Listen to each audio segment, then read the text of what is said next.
શોક છે ને એ ભૂતકાળ સંબંધી છે. સમજો, શોક છે ને હંમેશા ભૂતકાળ સંબંધી હોય. દુઃખ હંમેશા ભૂતકાળને લગતું જ હોય ને. આ હા હા હા હા હા, કેવા રૂપાળા લાગતા હતા 20 વર્ષ પહેલા.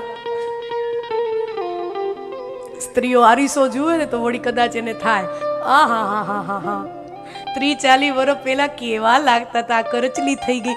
શોક, શોક શેને સંબંધી છે? ભૂતકાળને સંબંધી. શોક ભૂતકાળને સંબંધી છે, મોહ વર્તમાનને સંબંધિત છે. મારો ઘર, મારો પરિવાર, મારા બાળકો, મારી પત્ની, મારો ધંધો, મારો વેપાર, મારી બ્રાન્ડ, ये क्या है? इससे मोह है, आसक्ति. आसक्ति वर्तमान સાથે થાય અને ભય હંમેશા ભવિષ્યનો થાય. ભય હંમેશા ભવિષ્ય સંબંધિત છે.